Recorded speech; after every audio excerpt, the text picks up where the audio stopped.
La première année a été compliquée et faut se dire aussi que tout changement n'amène pas forcément que du positif aussi. Ça peut t'apporter beaucoup de remises en question, mais qui te mettent pas forcément très bien non plus psychologiquement. Mais après, bah voilà, tu donnes un bon coup de pied et puis tu redémarres et tu dis bon bah voilà, j'ai pas fait tout ça pour rien en fait.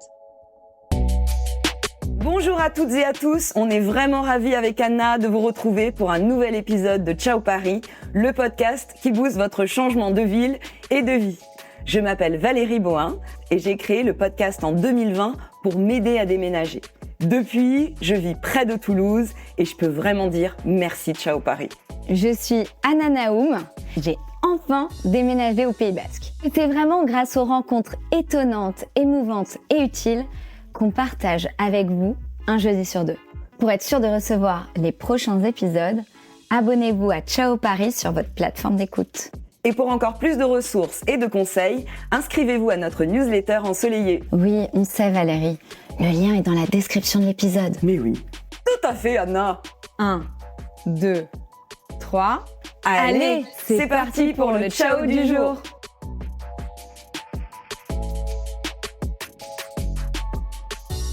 Hello, je suis ravie de vous retrouver dans cette nouvelle année. Alors, pour ce live comme à la maison, je vous invite à retrouver donc Clémentine Lévy. Je ne sais pas si vous la connaissez. Et Clémentine, je la suis sur Instagram, tout simplement. Et j'aime beaucoup ce qu'elle fait. Elle crée des designs floraux absolument magnifiques. Et elle a dit Ciao Paris pour aller vivre en Mayenne. Son histoire, elle est super. Elle est proche de la terre. Elle est à la campagne. Donc j'ai hâte que vous l'écoutiez. Hello Clémentine. Salut. Ça va ? Ouais, ça va et toi ? Bah écoute, bien. T'as le soleil chez toi ? Ouais, une petite éclaircie on va dire. Écoute, moi j'ai les lumières allumées, c'est la nuit et il neigeote. Donc, c'est ce que j'ai cru voir dans quelques stories juste avant, ouais. Et ouais, la petite neige à Paris, ça faisait longtemps. Ouais, bon, mais ça va pas, enfin ça me manque pas trop la neige à Paris, tu vois. J'imagine. Peu de choses.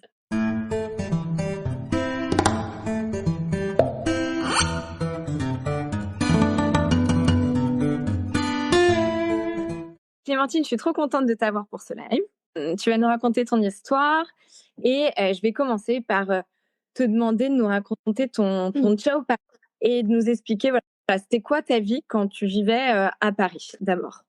Pour essayer de faire concis quand même de comment toutes mes années passées à Paris.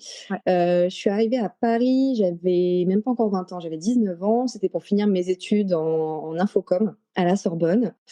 Très vite, j'ai bifurqué, je suis pas du tout restée dans ce milieu-là. Assez rapidement, je suis devenue mannequin. Ouais. J'ai fait quelques années aussi en tant que DJ dans des soirées événementielles pour des marques de beauté, de vêtements, etc. Et je combinais un petit peu les deux. Et puis, voilà, après, j'ai rencontré mon compagnon avec qui je suis encore aujourd'hui, avec qui je vis ici avec notre fils. Lui a ouvert un bar à cocktail à Paris. Et moi, c'était un moment vraiment de transition en fait dans ma vie où je savais que j'allais pas faire mannequin toute ma vie et surtout, je ne voulais pas faire mannequin toute ma vie. Et l'associé qu'il avait sur ce bar avait une possibilité d'ouvrir un autre lieu. Et mon compagnon m'en a parlé. Il m'a dit, voilà, est-ce que tu as une idée en tête ? Est-ce qu'il y a un projet qui te tient à cœur ? Et c'est vrai que voilà, j'avais un peu ce truc en tête depuis toute petite, d'avoir mon petit salon de thé, mon petit café, voilà, comme je pense pas mal d'enfants, on peut avoir ce même projet. Et voilà, mais je savais que je voulais ouvrir un coffee shop parce que j'étais moi-même une très grosse consommatrice de café de spécialité. Après, je voulais un truc en plus. Parce que c'était en 2015 quand on a commencé à réfléchir au projet, et 2015 c'était vraiment le buzz, le début du buzz en tout cas, des coffee shops à Paris, et on a commencé à réfléchir avec mon directeur artistique qui était aussi un très bon ami et qui m'a parlé de ce concept qu'il avait vu à l'étranger de café et fleurs. Donc je commençais à faire mes petites recherches un peu partout en me disant bon, est-ce que ça existe déjà à Paris ou pas ? Ça n'existait pas. Et ça n'existait pas non plus en France tout court. Donc je me suis jetée sur le truc et vraiment assez rapidement, j'ai tout de suite enchaîné les formations. Donc j'ai fait une formation de café de spécialité. J'ai fait une petite formation juste de quelques jours chez Catherine Muller, qui est une formatrice en art floral à Paris. C'était volontaire de faire quelque chose de très succinct parce que j'étais passée par l'étape, j'avais visité quand même l'école des fleuristes à Paris et je m'étais aperçue que c'était trop classique pour moi et que ça me Tu correspondait avais pas. envie d'un truc plus arty, donc Ouais, c'est ça. OK. Voilà. Donc tout de suite, j'ai mis l'idée de côté et je me suis dit: «Voilà, je vais faire cette mini formation déjà pour m'assurer que, bah, ça me plaît déjà». Ouais. Parce que comme je lançais le projet, j'étais plus ou moins seule. J'avais un cuisinier au départ, mais c'est vrai qu'à part ça, j'étais au four et au moulin. Je faisais et la restauration, enfin et le café et en même temps les bouquets de fleurs. Donc ouais, il fallait vraiment que je me forme à tout pour pouvoir pallier à toutes les éventualités. Voilà, donc cette mini formation vraiment m'a convaincue que, bah, c'était quelque chose qui me plaisait et dans lequel j'avais potentiellement un avenir. Donc j'ai fait ces 4 jours et après je me suis formée sur le tas, donc c'était vraiment au fur et à mesure, hein. C'est vraiment, go with the flow. C'est voilà, au fur et à mesure des commandes, au fur et à mesure, de l'évolution du café. Au départ, c'était plus des brassées de fleurs, je le voyais vraiment comme ça, plus comme vraiment, voilà, des petits bouquets champêtres, quelque chose de très simple et puis assez rapidement, on m'a fait des commandes un petit peu plus complexes et ça m'a plu, ça a plu. Donc ça m'a donné la chance d'ouvrir à côté, de prendre les bureaux, en fait, de louer les bureaux qui étaient à côté de ma boutique pour pouvoir en faire un studio parce que mon petit atelier que j'avais au shop était vraiment tout petit, petit, vraiment il faisait, je sais pas, peut-être 5 mètres carrés, quelque chose comme ça, donc c'était vraiment minuscule et d'avoir les bureaux à côté, ça me permettait d'avoir un espace plus grand, de pouvoir prendre plus de commandes, de pouvoir faire plus de bouquets et proposer quelque chose d'un petit peu plus qualitatif. OK, donc Donc le turnover, il est vraiment arrivé à ce moment-là. là, dans le temps, une fois que ton café fleurisse, Ouais, on est quand? en octobre 2016. Tu restes avec ce commerce jusqu'à quand? Je l'ai vendu en octobre 2020. OK, donc 4 ans Ouais, à peu près, c'est ça. d'aventure, Paris. C'est ça. En fait, le twist vraiment, ça a été, je suis tombée enceinte à l'été 2019 et j'ai commencé à me poser des questions. Je me suis dit: «Voilà, combien de temps encore j'allais vouloir, continuer à avoir ce rythme de vie qui était très, très, très intense?» Ouais. Je comptais pas avoir, beaucoup d'enfants. Ça me suffisait, donc je me disais: «Bon, autant en profiter quand même un maximum». Sauf qu'avec vraiment le rythme que j'avais, c'était pas possible. Donc voilà, les mois sont passés, j'ai pas mal cogité, j'ai commencé à voir s'il y avait possibilité de le vendre ou pas et là, j'accouche, 3 jours plus tard, Covid. Donc on a fermé le café pendant un temps parce qu'on était obligés. Moi, avec mon compagnon et notre petit garçon, on est restés vraiment tous les 3 en mode cocon, pendant au moins 3 mois avant de voir qui que ce soit. Après, même si l'idée de quitter Paris, était venue avant cela, ça faisait déjà plusieurs années, hein, qu'on en parlait avec mon compagnon. On ne pensait pas forcément à la Mayenne, ça on en Ouais. parlera après, mais on pensait plus à la région parisienne, du côté de Fontainebleau et cetera, pour pas être trop éloignée, pour que je puisse continuer à travailler aussi à Paris et cetera. Mais c'est vrai que, bah oui, clairement, comme beaucoup de personnes, le Covid a accéléré les choses. Je dis pas que ça a déclenché, parce que c'est pas le cas, mais ça a vraiment accéléré la machine et c'est là où on s'est dit: «Bon, bah voilà, de toute façon, la boutique, c'est vraiment un déclic, c'est qu'il faut que tu la vendes. Donc autant essayer d'adapter, ta vie et ton métier ailleurs». Et les étapes, du coup, tu as ton petit bébé, il y a le Covid, donc de toute façon, même si, tu avais eu envie de reprendre ou de jongler un peu, c'était Mmh. pas jouable et du coup, tu réussis à vendre juste à la sortie du Covid, la Mmh. boutique? Comment ça Ouais, se passe, ouais. comment défaite Paris et hop, tu pars à l'aventure, de la recherche? Ça a été un peu long parce que, bah, oui, évidemment, suite au Covid, bah, les gens étaient très frileux pour acheter des fonds de commerce. Ça a été très compliqué. Nous, on a réussi à le vendre seulement fin octobre, voire même début novembre, je crois, c'était, 2020. Donc ça a mis un petit peu de temps quand même et puis une fois que c'était fait, bah, c'est là où on a commencé à enclencher, à la machine pour visiter. Donc comme c'était un petit peu compliqué de faire beaucoup de visites et des allers-retours avec notre fils, c'était souvent mon compagnon qui lui, en fait, c'est lui, hein, qui a fait toutes les recherches. Il faisait vraiment fort entonnoir. Il me dit: «Voilà, il y a ça, je pars pendant 4 jours, je visite toutes ces maisons-là, on fait un débrief et après on voit». Et en tout, on a visité, je sais plus, lui se souviendrait vraiment du chiffre, mais je crois que c'était 30 ou 40 Ouais. maisons. On a visité Et beaucoup, beaucoup, beaucoup de maisons. à ce moment-là, vous vous dites, c'était plutôt le projet Fontainebleau, c'est ça? Ou ça commençait à s'ouvrir un peu Ça ailleurs, s'ouvrait un nous, en fait, ce qu'on voulait surtout, en fait, au départ, mon projet à moi s'est précisé. C'est-à-dire que moi, ce que je voulais, c'était un terrain assez grand pour pouvoir, cultiver mes propres fleurs. Ouais. C'était vraiment important et c'est vrai qu'autour de Fontainebleau, bah, c'est vrai que les prix restaient quand même très chers. Même si on vendait notre appartement qu'on avait en banlieue parisienne, ça restait quand même hors de prix, Ouais. par rapport à ce qu'on pouvait se permettre. Donc on a éloigné un petit peu plus, sachant qu'on voulait quand même avoir un lien avec Paris parce que mon compagnon est photographe Ouais. et continuer à bosser régulièrement sur Paris. Donc il fallait, dans l'idéal, un TGV qui soit pas trop loin de Paris et accessible en moins de 2 heures. Et au départ, on a cherché du côté de Vendôme.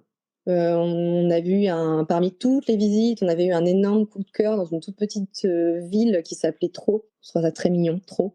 C'est une ville en fait qui est troglodyte, qui était vraiment magnifique. Il y avait une maison sur les hauteurs et qui nous a tenus en haleine pendant très très longtemps parce que on s'apprêtait à mettre une option dessus. Puis après, on a eu plein de galères, plein de signaux qui nous ont dit non, mais on a perdu plus d'un mois, un mois et demi à s'arrêter sur cette maison alors que voilà, il y avait plein d'autres options ailleurs. Et on a commencé à continuer à regarder un peu ce qui se passait au niveau du TGV. On a vu qu'il y avait la gare de Sablé-sur-Sarthe qui était vraiment à la jonction en fait avec la Mayenne et pas très loin du Maine-et-Loire non plus, qui avait un accès direct à Paris. Donc on a commencé à chercher dans ce coin-là. Et on a atterri en Mayenne. Donc du coup, tu as mappé par rapport au train. Par rapport au train, alors et au-delà de ça, comme sa famille à lui, à mon compagnon, est encore à Paris et la mienne est en Normandie, on savait d'office que ce serait pas dans l'Est ni dans le Sud. C'était obligatoire. On voulait aussi être pas trop loin de la mer non plus. Là, on y est en même pas 2 heures. Ouais. Et c'est vrai que ça nous arrive parfois de faire l'aller-retour dans la journée parce que voilà. Maintenant, en fait, les notions de distance quand tu vis à la campagne n'ont plus rien à voir avec Paris parce que quand tu regardes de Paris, par exemple, on va dire aller 2 heures, 2 heures et demie pour aller, je dis n'importe quoi, à Trouville ou autre, bah, c'est potentiellement le double parce que tu vas avoir des embouteillages. Tandis qu'en Mayenne, quand tu vas d'un point A à un point B, alors à part Paris, mais quand tu vas ailleurs, tu sais que si c'est 2 heures, c'est vraiment 2 heures. Et ça change tout. Vous posez, vous posez un peu sur cette région-là et ça vient facilement, le terrain, la maison et tout ça. Alors, pas tant que ça. Ça serait trop. C'est trop facile. En fait, cette maison-là, on l'a découverte suite à, on s'était calé 4-5 jours de visite et on était tellement fatigués, vraiment, on avait fait trop d'allers-retours, on avait eu trop de déceptions. On s'était dit, si cette semaine-ci, on trouve pas, on fait une pause, on arrête, on va voir ailleurs, on continue à voir sur Paris ce qu'on peut faire et puis voilà, on verra bien si ça fonctionne ou pas. Et je réponds juste à la question qui me dit, tu connaissais la Mayenne avant d'y aller? Non, pas du tout. Je connaissais un petit peu la Sarthe parce que mon grand-père est sartois, mais très peu. Vraiment dire que je connaissais la région, ce serait mentir. Vraiment, je connaissais pas du tout et on a été agréablement surpris. En fait, il y avait rien qui te rattachait au territoire de la Mayenne. À part, voilà, si je résume tes 2 critères, c'était voilà, que ce soit accessible facilement en train pour Paris, plutôt à l'ouest pour être entre vos 2 familles, et avoir suffisamment de terrain avec ton budget pour pouvoir faire cet effet. Okay. Exactement. Et cette maison-là, on l'a vraiment trouvée, c'était l'avant-dernière de notre planning de visite. Et quand on est arrivé, je me rappelle, on était encore masqués, etc. Parce que il y a eu un regain du Covid. Et juste, on est arrivé, ma maison est vraiment très isolée, elle est tout au bout d'un chemin. Et même de la rue, en fait, de la route, tu ne l'aperçois pas, tu ne sais pas qu'il y a une maison ici. Et on s'est regardé juste à travers nos masques avec Ludo et on s'est dit, ouais, ça sent bon. Là, il y a quelque chose. Et juste après, on avait une dernière et ultime visite. Et en fait, on était tellement sur celle-ci qu'on a dit non, en fait, on l'a trouvée, c'est sûr, quoi, c'est notre maison.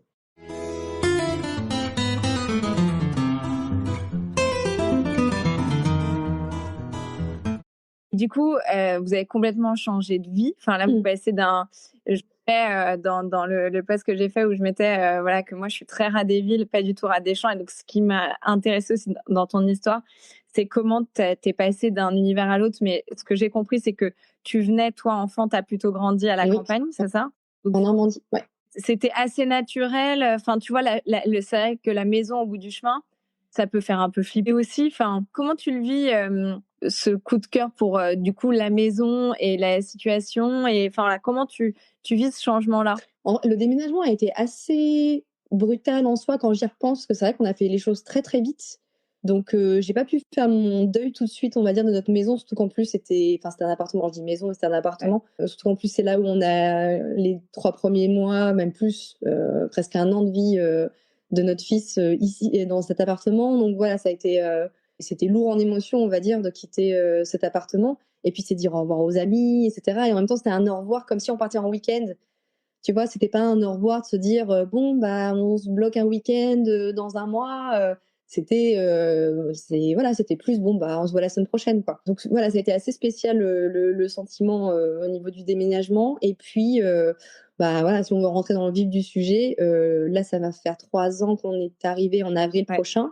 La première année a été une catastrophe. Génial. Mais vraiment une catastrophe. Parce qu'on a eu en fait tous les aléas, tous les clichés que tu peux avoir quand tu déménages à la campagne. Donc des grosses galères au niveau de la maison, plein de surprises, mais sans rire vraiment, on a eu une période où tous les jours, sans exception, il y avait une merde. Tous les jours. Ça allait de n'importe quoi, l'eau qui coupait, parce qu'on est au puits, on est à l'eau du puits, l'eau qui coupait à des fouines dans la toiture et qui sont entre la toiture et le mur, donc impossible de les choper. Vraiment, je pourrais vraiment faire un bouquin entier sur toutes les galères qu'on a pu avoir avec cette maison au quotidien, la voiture qui lâche, enfin, il y a eu 1 million de choses vraiment. Tout qui nous disait vous êtes vraiment, vraiment, vraiment sûr de vouloir rester vivre ici? Et on s'est accroché et franchement, on regrette pas une seconde parce que faudrait me payer pour retourner vivre à Paris. Et pour que moi je dise ça, c'est que voilà. Parce que ça a changé quoi? Enfin, tu vois, comment tu te sens dans cette vie? Parce que je trouve que le sentiment d'être à Paris, au-delà de ton activité, on va en parler juste après parce que c'est hyper intéressant comment tu as réussi à switcher. Tu vois, tu as ce sentiment d'être partagé un peu au cœur du game de toute cette agitation et tout ça. Et là, tu te retrouves entre un peu loin, au bout d'un chemin, en pleine nature. J'imagine que tes voisins, enfin moi là, de chez moi, je vois déjà 10 personnes parce que j'ai un vie de fou.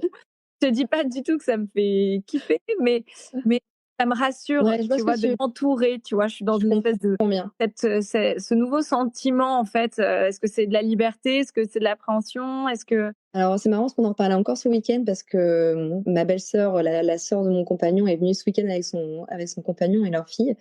Elle m'a dit et c'est une question qu'on me pose à chaque fois, c'est mais t'as jamais peur? Peur de quoi? Je dis je me suis plus souvent fait agresser à Paris qu'ici en fait. Et je comprends tout à fait cette angoisse, mais moi vraiment en toute honnêteté, j'ai jamais eu d'angoisse, j'ai jamais eu d'insomnie parce que je dormais seule ici. Alors ça arrivait déjà plusieurs fois. Je sais pas, c'est peut-être débile, je me sens peut-être protégée par la maison, j'en sais rien, mais je me sens bien chez moi. Ouais. Et je pense que ça, c'est hyper important. D'où le coup de cœur aussi. Je pense que ça, c'est quelque chose de très important aussi et de pas prendre par défaut. Le fait aussi d'être partie pour un projet, ça, c'est un truc que je dis à chaque fois, ça, c'est aussi hyper important parce qu'on se sent pas au bord du gouffre à dire, bon, bah, maintenant, qu'est-ce que tu fais, en fait? Quand tu sais pourquoi tu es allé à tel endroit, déjà, ça motive à se lever tous les matins, ça motive à faire des choses, ça motive à rencontrer des gens aussi. Pour le coup, moi qui étais vraiment quelqu'un de pas asocial, faut pas exagérer non plus, mais qui aime bien être toute seule, qui aime bien faire mes petits trucs dans mon coin, je sortais très peu, vraiment le soir en tout cas, j'étais pas du tout une grosse fêtarde, mais vraiment pas du tout. J'avais pas d'énormes groupes d'amis, c'était plus des petits groupes d'amis, tu vois, par-ci par-là. Donc j'étais pas voilà, j'étais pas vraiment l'être sociable par excellence et ça m'a forcée à aller plus vers les gens. Donc, tu as à la fois le projet et ce que tu es en train de raconter aussi, c'est que finalement, le fait d'être peut-être un peu plus isolée, tu as fait le pas d'aller... exactement. J'ai mis de côté beaucoup d'a priori que j'avais sur les gens en général, sur tout, quoi. Ouais. Et j'ai rencontré des gens géniaux. Il y a une voisine qui est juste à côté. Alors, ça paraît, elle n'est pas juste à côté, c'est pas la porte à côté. Il faut marcher 10 minutes pour aller chez elle. Mais elle a mon âge, on s'entend hyper bien. Elle est arrivée en même temps que moi avec son compagnon dans la région. Elle connaît personne. Bah, tout de suite, j'ai eu cette chance aussi de rencontrer des gens voilà, de nos âges.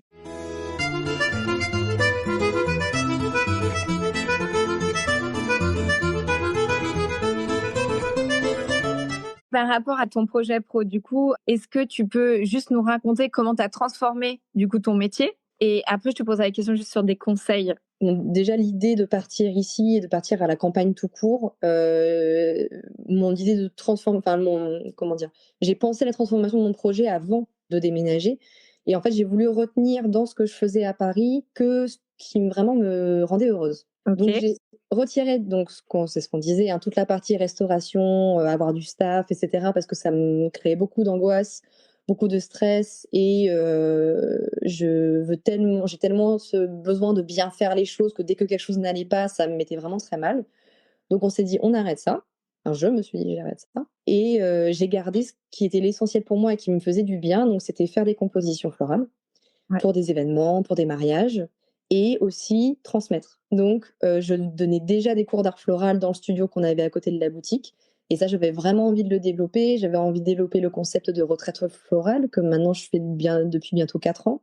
Ouais. De workshops, de cours privés. Donc, je voulais un endroit où je pouvais recevoir les gens, leur faire un manger le midi entre 2 ateliers, pouvoir vraiment discuter, échanger, parler de leurs projets professionnels, donc parler aussi bien de la théorie, des côtés vraiment très basiques du business que de la pratique, de leur apprendre à faire des bouquets, des compositions, etc. Et aussi, dans idéal, qu'ils puissent aussi aller chercher leurs propres fleurs dans mon champ. Trop bien. Et du coup, par rapport à tout ce changement, quand même, qui a été j'aime beaucoup l'idée de se dire finalement, j'ai gardé le meilleur de ce que j'aimais faire et tu as reconstruit tout ton projet en Mayenne, chez toi, autour de ça. Est-ce que, pour être plus pragmatique, tu aurais des conseils et des écueils pour réussir cette transformation-là? Le premier truc, c'est ce que je disais au début, c'est que faut partir pour un projet. Parce que je pense, j'ai écouté justement il y a pas longtemps l'épisode, j'ai oublié son prénom, de la demoiselle qui est revenue à Paris. Ouais. Et en fait, je comprends parce que partir du jour au lendemain en se disant, voilà, la vie de bohème, on verra bien, et cetera, ça peut super bien marcher, comme ça peut vous rendre encore plus malheureux et vous donner envie de revenir en fait à la case départ, et voilà. Et je pense que quand on a un projet, qui soit professionnel ou personnel, je pense que ça aide beaucoup. Le professionnel aide beaucoup. Parce que mine de rien, partir vivre à la campagne et ne pas avoir d'activité, c'est compliqué, je pense. Ouais. Oui. Donc, pour le coup, t'es isolée et ah oui, il faut avoir un but pour se lever le matin, quoi. C'est vraiment important. Après, je pense aussi qu'il faut pas avoir peur de changer ses habitudes. Enfin, je sais que voilà, pareil, les amis, la famille qui viennent ici et tout, ils me disent: «Mais où est-ce que vous faites vos courses?» À 10 minutes, il y a un Super U. À 10 minutes, il y a une épicerie qui vend des légumes et fruits frais et de la viande locale, et cetera. Je dis: en fait, on semble extrêmement isolé parce qu'on est tout au bout d'un chemin, mais en vrai, on a beaucoup de facilités autour. Ouais. On est aussi pas très loin de grandes villes, et ça, je me dis, pour les personnes qui veulent partir vivre à la campagne, se rassurer en choisissant une petite ville, un petit village qui est proche d'une grande ville où il y a un cinéma, où il y a des musées, où il y a des expos, et cetera. Nous, c'est le cas avec Angers, et même Laval et Le Mans. On est vraiment au centre, entre Laval, Le Mans et Angers. Et ce qui fait que dès qu'on a besoin d'une dose, je sais pas moi, je suis donc, comme je disais, une grande amatrice de coffee shop. Voilà, dès que j'ai besoin, je vais chez Cardinal Café à Angers, et je prends ma dose, je prends mon cinnamon roll et mon café, et je passe la journée là-bas. Je vais au ciné, dans le petit cinéma de quartier, les 400 coups, et puis voilà, après je vais faire un peu de shopping et je rentre à la maison et j'ai pris ma dose. Et ça me fait du bien. Donc je pense que s'isoler, c'est bien, la campagne, c'est génial, ça a énormément d'avantages, mais si on est quand même quelqu'un de très citadin, faut pas oublier, voilà, si possible, de rester proche d'une ville quand même à taille assez grande, quand même, taille moyenne, qui puisse voilà, vous permettre de garder quand même un minimum. Tu te rassasies de la ville à côté. Quand C'est complètement ça. Et le reste, t'es tranquille, tranquille. J'imagine que t'es pas là allongé sur un divan à regarder toute la journée. Mais en tout cas, t'es dans ton chez toi, et confortable parce que tu travailles la plupart du temps. Il y a ça aussi, c'est que si vous déménagez pour une activité que vous allez pratiquer chez vous, l'idéal, c'est de choisir aussi une maison qui vous permette ça. Parce que là, moi, en l'occurrence, oui, je travaille assez souvent dans le salon quand je fais de l'administratif, quand je fais vraiment de l'ordinateur, mais sinon, tout le reste du temps, je suis dans mon atelier ou en extérieur.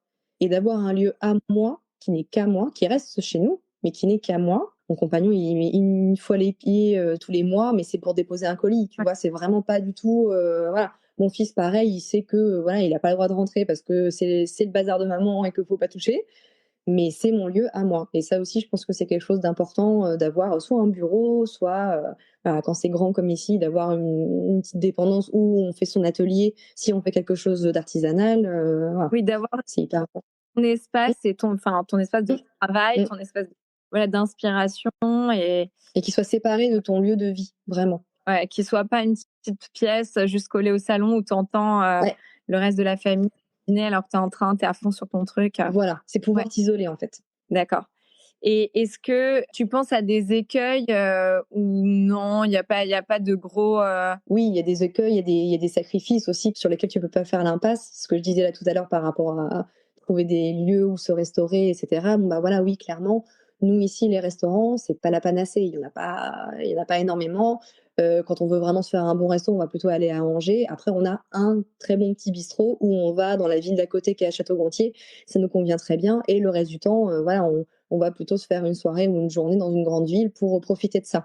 Donc clairement, la différence de rythme de vie est différente, mais en même temps, il faut réfléchir aussi en se disant, est-ce que dans une grande ville comme Paris, c'est pas aussi trop d'avoir trop de choix, trop de choses qui font que tu dépenses aussi beaucoup, beaucoup, beaucoup plus d'argent. Moi, c'est là que je dépense beaucoup moins maintenant que je suis à la campagne, parce que j'ai moins de tentations et voilà, je prends plus plaisir après à aller faire des restos et à aller m'offrir des choses quand je suis dans une grande ville.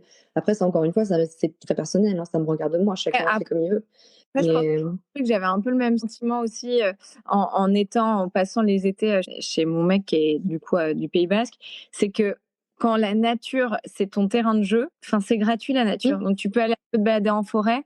À Paris, c'est vrai que dès que tu fais un truc, tu veux faire un musée, en fait c'est des activités de ville, hein, c'est normal. Faut payer. Tu dois payer, et tu payes tout et donc rien n'est gratuit, donc c'est aussi une autre logique sur le mode de vie. Oui, complètement. Ouais. Ton rythme de vie est différent et il est beaucoup plus lent, il est beaucoup plus doux et c'est plus, tu t'écoutes beaucoup plus aussi. Donc ça, moi, en tout cas, j'ai pris beaucoup de plaisir à ça.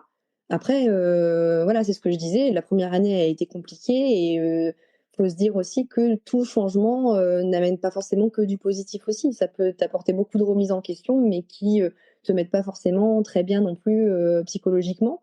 Mais après, voilà, tu donnes un bon coup de pied et puis tu redémarres et tu dis: «Bon, voilà, j'ai pas fait tout ça pour rien, en fait».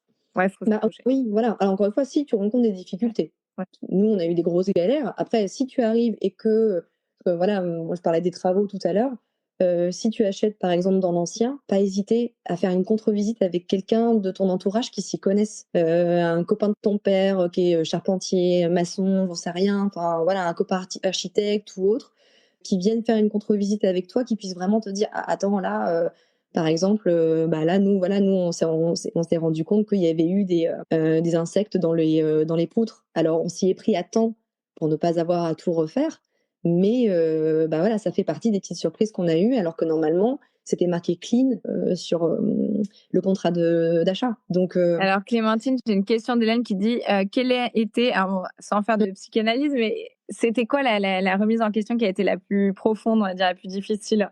c'est difficile, je sais pas trop quelle remise en question. Parce que ton copain, lui aussi, il a changé de vie. Et enfin voilà, est-ce qu'il y a eu des frottements peut-être Oui, là-dessus, ou est-ce qu'au contraire? ouais, effectivement, oui, on peut parler de ça. Oui, ouais, effectivement, c'est sûr que de se retrouver du jour au lendemain, parce que lui, il a mis une année à retrouver une activité dans la région. Parce qu'au départ, il se disait qu'il pouvait retourner bosser régulièrement à Paris, puis au final, le Covid a changé beaucoup de choses. Donc voilà, il s'est retourné autrement dans la région. Et aujourd'hui, il est ravi de ce qu'il fait. Mais pendant cette année-là, moi, je redémarrais pas de zéro, mais presque, parce que les gens étaient habitués plus à la boutique, c'était un repère pour les gens. Le fait de ne plus avoir de boutique, c'était bon, mais qu'est-ce qu'elle fait exactement, etc. Voilà, retrouver de la clientèle, voilà, c'était différent. Donc il a fallu que, voilà, encore une fois, pas que je reparte de zéro, mais que ouais, je mette les bouchées doubles, quoi, pour que au lieu que ma société décline, qu'au contraire qu'elle explose, parce que c'était mon but en faisant ce projet. Et pendant un an, ouais, évidemment, il y a des frictions parce que déjà suite à la naissance d'un petit, voilà, tous les couples ont des frictions, donc ça c'est logique. Ouais. Mais en plus un déménagement, en plus pas ou peu d'activités professionnelles pour les deux, oui, c'est sûr que là on s'est dit bon, est-ce que c'est vraiment la configuration dont on a envie? Est-ce que nos potes nous manquent pas plus que ça? Est-ce que voilà, ça nous ferait pas du bien de retourner un peu plus proche de Paris? On s'était posé la question quand même, hein, 1 ou 2 fois, on s'était dit: «Bon, OK, là c'est dur, est-ce qu'on revient pas à Paris, quoi?» Et voilà, encore c'est ce que je disais, on s'est accrochés, il y a eu des petites lueurs d'espoir par-ci par-là qui ont fini par arriver et en fait, vraiment du jour au lendemain, il y a eu un turnover complet. Toutes les galères ont été résolues en l'espace de quelques semaines et après tout a switché, vraiment le sablier s'est retourné, quoi.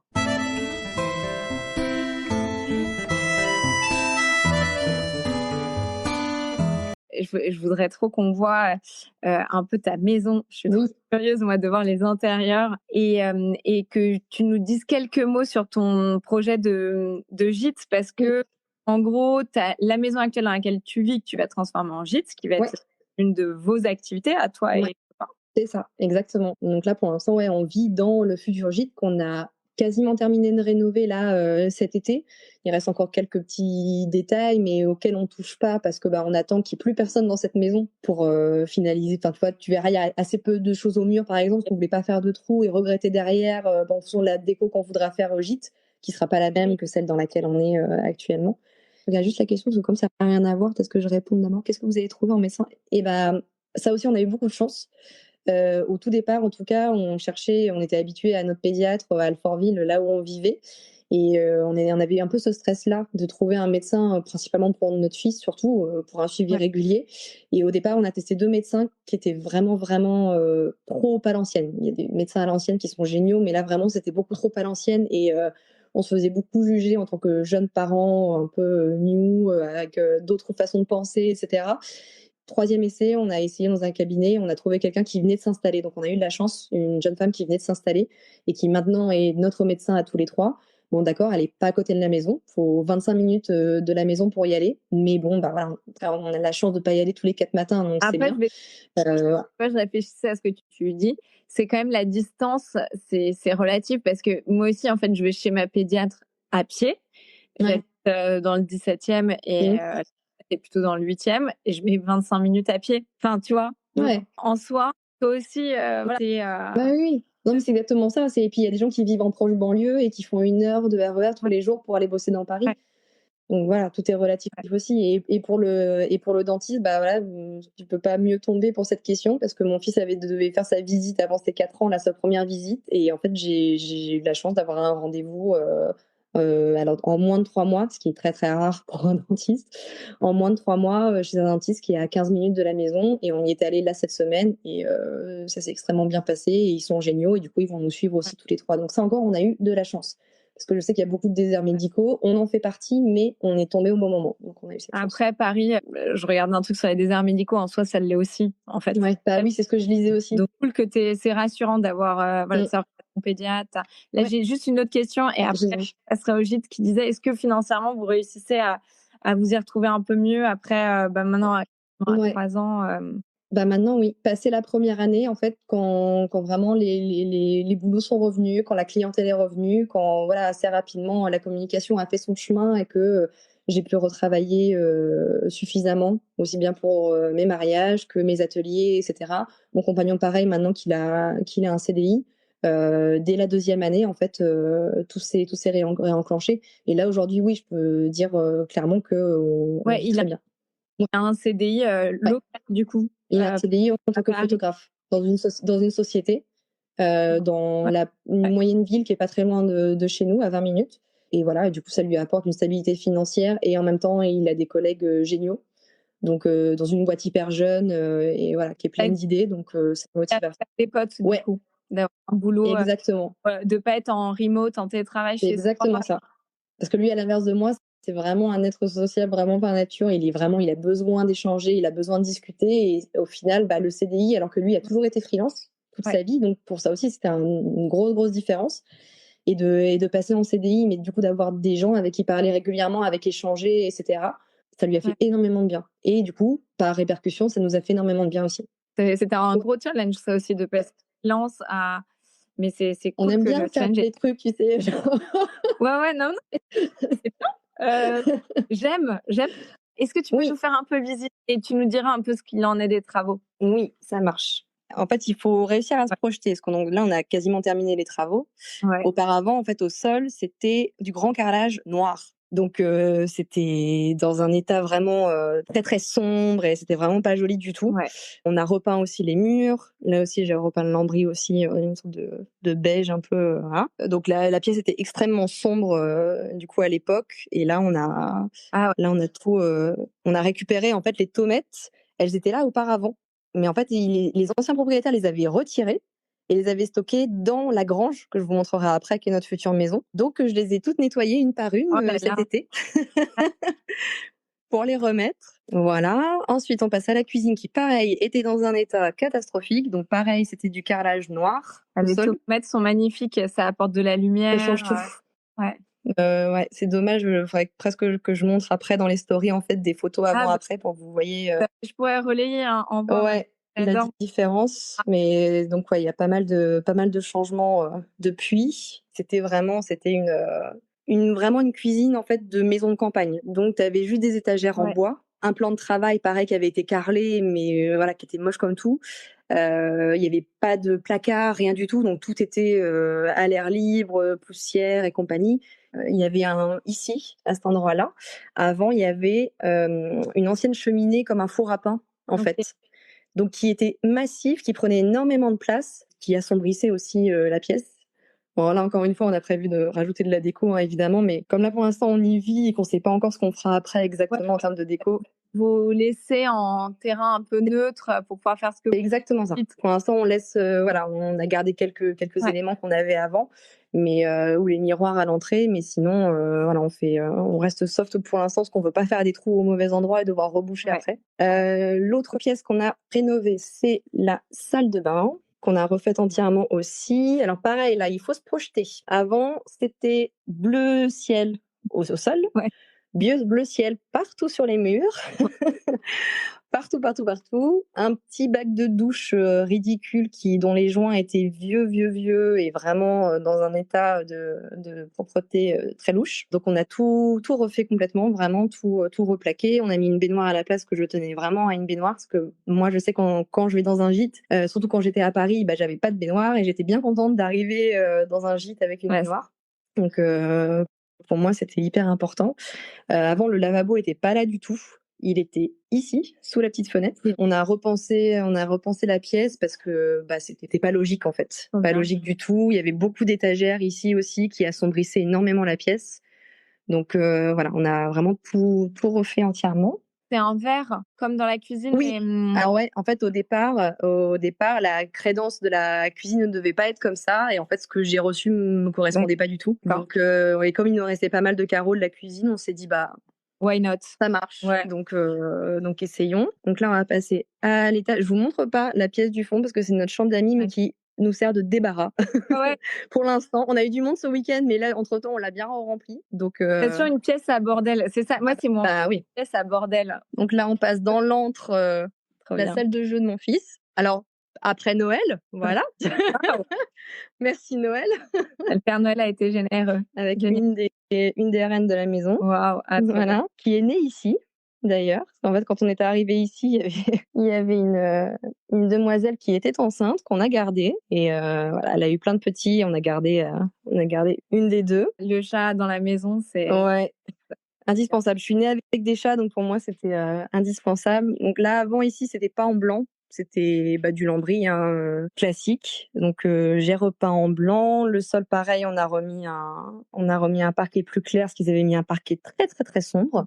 Que des choses très très logiques dans la déco des anciens propriétaires. Là, c'est la chambre de mon fils. C'est la dernière pièce que je dois encore repeindre. Tu vois, je dois encore remettre du blanc là sur le lambris, comme ça tu vois comment c'était avant. Donc c'est sa petite cabane. C'est trop mignon. Voilà, qui sera après une chambre pour enfants dans le gîte. Du coup, vous aurez combien de chambres? En tout, on aura 3 chambres. D'accord. Et là, on passe sur notre espace nuit à nous. Pareil que je dois finir de repeindre aussi cette fenêtre. La maman, qui ne ressemble pas du tout à la fille. Voilà, tu vois, regarde. Là, je ne suis jamais seule dans cette maison. Et par la fenêtre de notre chambre, on aperçoit notre future maison. Super. Donc, c'est parfait. Du coup, tu nous la montres. Donc, c'est là que vous êtes en train de faire des travaux pour construire la maison de vos rêves. Et donc, vous avez commencé les travaux et vous avant Noël, et avoir fini pour quand? Le planning indique fin juillet. Donc après on sait ce que c'est les travaux, hein, donc ce sera peut-être plutôt fin d'année, je pense. Mais bon, on a l'avantage de vivre ici et de pas avoir d'urgence. 5 mois de retard, c'est pas très grave. Et le gîte, vous aimeriez l'ouvrir pour quand? Est-ce que vous êtes mis une date déjà d'ouverture? Plus ou moins, ça va dépendre de la fin des travaux. C'est-à-dire que si les travaux se terminent comme c'est prévu en juillet, on aimerait bien pour janvier 2025 faire un slow opening tranquillement avec les copains pour voir un peu ce qui manque, les dernières petites touches, et après pouvoir le lancer un ou 2 mois plus tard, ce serait top, mais c'est dans l'idéal. Après, si ça retarde, on décalera en fonction, mais ce sera pas avant 2025 en tout cas. Ok, cool. Écoute, Clémentine, on arrive à la fin. Merci beaucoup. Merci à toi, c'était un grand plaisir. Raconter ta vie champêtre Et puis, on suivra ton actualité. Je sais que tu fais du coup des cours, des retraites florales, je me trompe. Ouais, c'est ça. C'est sur plusieurs jours dans des lieux plutôt sympas. Là, ce sera proche région parisienne la prochaine, avec cours d'art floral et compagnie. On va relayer des gens comme ça. Si, merci beaucoup. Et si. Bon. Et à très vite. À bientôt. Salut. Bonne journée. Ouais.